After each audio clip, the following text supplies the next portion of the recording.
Hello friends, मैं doctor Snigdha. Welcome to our channel. जब भी लाइफ में कोई चैलेंजिंग बात आती है तो हम सब ने एक सेंटेंस ज़रूर सुना है।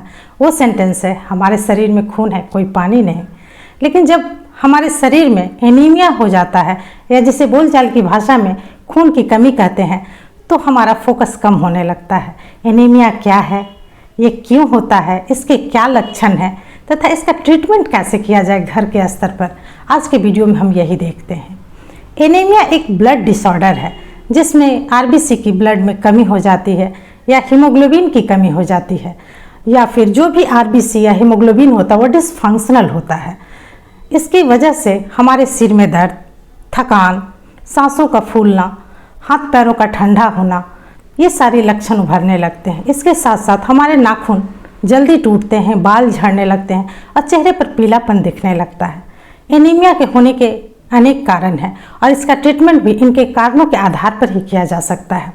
पहला है, यदि शरीर से अतिरिक्त रक्तस्राव हो जाता है तो एनीमिया हो जाता है। यह रक्तस्राव अनेक कारण से हो सकता है, जैसे महिलाओं में मेनोपॉज है, डिलीवरी के दौरान ब्लड का निकल जाना है, या फिर किसी एक्सीडेंट की वजह से ब्लड का स्राव अगर शरीर से बहुत ज़्यादा हो जाता है तो शरीर में खून की कमी हो जाती है।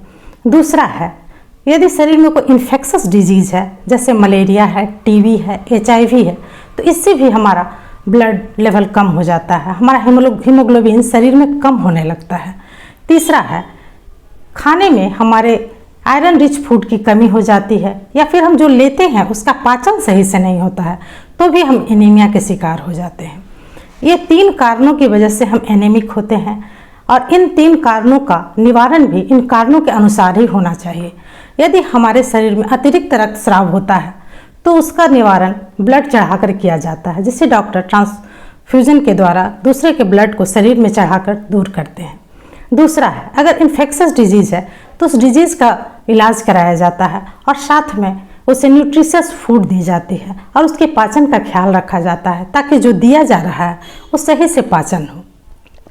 तीसरा है, न्यूट्रिशियस फूड का कमी और उसके पाचन में दिक्कत होना, क्योंकि कभी कभी न्यूट्रिशियस फूड लेते हुए भी हम एनीमिक हो जाते हैं, क्योंकि जो हम लेते हैं वो हमारा शरीर एब्जॉर्ब भी नहीं करता है। एब्जॉर्ब नहीं होने की वजह से हम एनीमिक हो जाते हैं। इसलिए हमें इन बातों का ध्यान रखना चाहिए।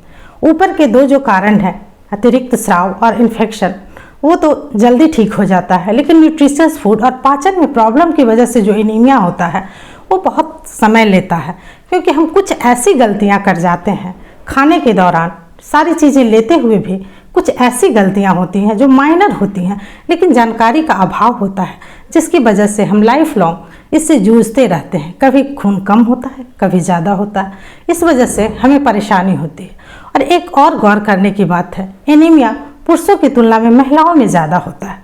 इसका कारण ये है कि उन्हें हर महीने मासिक स्राव के दौरान अतिरिक्त ब्लड का सिक्रीशन हो जाता है, शरीर से निकल जाता है। और दूसरा है, वो अपने खाने का जाने अनजाने ठीक ढंग से ख्याल नहीं रख पाती, अपने पाचन का भी सही से ख्याल नहीं रख पाती कि मेरा सही से पाचन हो रहा है या नहीं।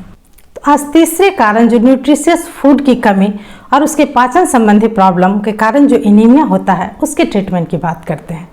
न्यूट्रिशियस फूड में हमें आयरन रिच फूड और फॉलिक एसिड रिच का इस्तेमाल ज़्यादा करना चाहिए। आयरन रिच फूड में हीमोग्लोबिन जिससे बनता है वो उसके 2 सोर्स हैं। पहला है नॉनवेज, दूसरा है वेजिटेरियन। जो नॉनवेज से मिलता है उसे हीम आयरन कहते हैं, और जो वेजिटेरियन सोर्स है, जो प्लांट बेस्ड सोर्स है, उसे नॉन हीम आयरन कहते हैं। हीम आयरन सारे एनिमल सोर्सेज से आते हैं, चाहे वो मीट हो, मटन हो, चिकन है, जो भी हो उसके सोर्स हैं, उसके द्वारा मिलता है और इसका एब्जॉर्प्शन शरीर में आसानी से होता है। लेकिन कुछ लोग, हमारे यहाँ बहुत लोग वैष्णव हैं जो कि मीट मछली खाना नहीं पसंद करते हैं, नहीं खाते हैं, उनकी अपनी कल्चरल वैल्यूज़ है, इसकी वजह से उसका सेवन नहीं करते हैं। ऐसे लोगों में हीमोग्लोबिन बढ़ाने के लिए बहुत सारे प्लांट बेस्ड सोर्सेस हैं। इनमें सबसे पहला है पालक है, चुकंदर है, अनार है। इसके अतिरिक्त फॉलिक एसिड में आप जितने भी लीफी वेजिटेबल हैं, जैसे कि मेथी का है, सरसों का साग है, बथुआ का साग है, इसमें फॉलिक एसिड काफ़ी मिलता है जो आरबीसी के बनाने में सहायक होता है। इन सब का सेवन करें। फलों में आप अनार ले सकते हैं, केला ले सकते हैं, पपीता ले सकते हैं। ये सब में आयरन अच्छे मात्रा में मिलता है। और पपीता तो इसलिए भी खाना ज़रूरी होता है क्योंकि ये पाचन में सहयोग करता है, और अगर आप पाचन सही होगा तो आप जो भी आयरन लेंगे वो पचेगा। इसके अतिरिक्त आप विटामिन सी का ज़रूर ख्याल रखें, क्योंकि एब्जॉर्प्शन में आयरन का जो एब्जॉर्प्शन है वो विटामिन सी की उपस्थिति में बेटर होता है। अगर विटामिन सी रिच फूड लेंगे तो आपका वो आयरन लेवल बेटर होगा। इसके लिए आप अपने खाने में संतरा है, कीवी है, नींबू है, इन सब का ज़रूर इस्तेमाल करें। आंवले का समय है तो आंवले को किसी न किसी रूप में ज़रूर लें आप। इसके साथ अगर आपको प्रॉब्लम है, आपको अस्थमा है, आपको सांस से संबंधित समस्याएं हैं, खट्टे फल आप नहीं ले सकते, उसकी वजह से आपको सांस लेने में दिक्कत होती है, तब च्यूएबल विटामिन सी की टैबलेट्स आती है उसे लें। लेकिन विटामिन सी अगर लेंगे तभी आपका आयरन एब्जॉर्प्शन होगा। इसके साथ एक बात का और ध्यान दें, कैल्शियम रिच फूड या कैल्शियम के सप्लीमेंट्स, आयरन सप्लीमेंट्स या आयरन रिच फूड के साथ कभी भी ना लें, क्योंकि ये उसके एब्जॉर्प्शन में रुकावट डाल देता है। इसलिए जब भी आपको कैल्शियम रिच फूड लेना है तो जब भी आयरन रिच फूड लें तो उस समय ना लेके दूसरे टाइम में ले लें। इसी तरह अगर आप आयरन के सप्लीमेंट लेते हैं तो उस समय आप कैल्शियम के सप्लीमेंट ना लें। दूसरे डिनर या अगर आप ब्रेकफास्ट में आयरन लेते हैं तो आप लंच में कैल्शियम का सप्लीमेंट ले लें। इस तरह अगर आप ख्याल रखेंगे तो आपका आयरन का एब्जॉर्प्शन बेटर होगा। इसके साथ एक बहुत ही अच्छा सोर्स है गुड़, खाने में भी मीठा है और ये आयरन भी बढ़ाएगा। इसलिए एक मुट्ठी मूंगफली लें और उसे गुड़ के साथ खाएं। ये आपके आयरन को बहुत ही तेज़ी से बढ़ाएगा और यह बिल्कुल ही वेजिटेरियन है और स्वादिष्ट है। इसे आप स्वाद से खाएं। और एक बात का ध्यान हमेशा रखें कि हम जो खा रहे हैं उसका पाचन हो रहा है या नहीं, इसका ख्याल ज़रूर रखें। अगर पाचन संबंधी कोई समस्या है तो मैंने पाचन संबंधी समस्या पर एक वीडियो बनाया है जिसका लिंक मैंने डिस्क्रिप्शन में दे दिया है, उसे भी आप देख सकते हैं।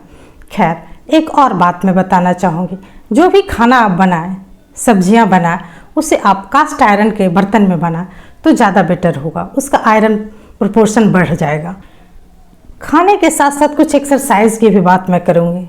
एनीमिया के दौरान शरीर यूं ही कमज़ोर होता है, थकान महसूस होती है, ऐसे में आप एक्सरसाइज तो बहुत नहीं कर सकते, लेकिन प्राणायाम ज़रूर करें।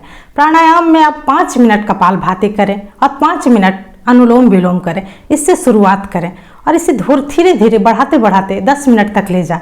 यह आपके आयरन एब्जॉर्प्शन को बढ़ाएगा और खून की कमी की वजह से सारे ऑर्गन में जो ऑक्सीजन लेवल कम हो जाता है, क्योंकि हीमोग्लोबिन ही ऑक्सीजन को हमारे सारे ऑर्गन में पहुंचाता है। जब हीमोग्लोबिन लेवल ही कम है तो ऑक्सीजन रेट भी कम होगा। लेकिन अगर हम अनुलोम विलोम करेंगे तो इससे हमारे शरीर में ऑक्सीजन का लेवल बढ़ेगा और हम ज़्यादा एनर्जेटिक महसूस करेंगे। इसलिए इन 2 प्राणायामों को ज़रूर करें और थोड़े थोड़े चलते रहें, अपनी एक्टिविटी को बढ़ाते रहें, ताकि जो हम खा रहे हैं वो सही से शरीर में अब्जॉर्ब हो और शरीर में हमारा पाचन हो। इसके साथ हम कुछ चीज़ों को अवॉइड भी करना सीखें, जिसके कारण हमारा आयरन जो का रिच फूड का जो अब्जॉर्प्शन है वो बेटर होगा। पहला है चाय, कॉफ़ी। ये 2 चीज़ का इंटेक कम कर दें या ख़त्म कर दें, तब तक ख़त्म कर दें जब तक आपका हीमोग्लोबिन लेवल सही ना हो जाए, क्योंकि ये दोनों जो है आपके आयरन एब्जॉर्प्शन में रुकावट डालता है। और अगर कोई अल्कोहल लेते हैं तो उसका भी सेवन बंद कर दें, क्योंकि अल्कोहल भी आयरन रिच फूड के एब्जॉर्प्शन में बहुत ही रुकावट डालता है।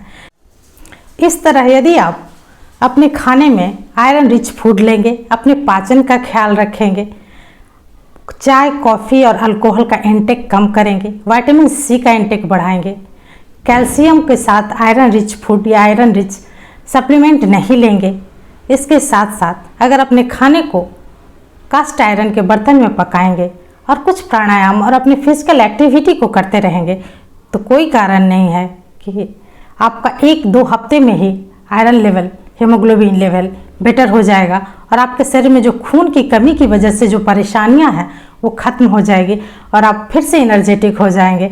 और जब भी कोई लाइफ में चैलेंज आएगी तो आप फिर से कहेंगे मेरे शरीर में खून है, कोई पानी नहीं। इन बातों का ध्यान रहें, खुश रहें, स्वस्थ रहें, मस्त रहें। धन्यवाद।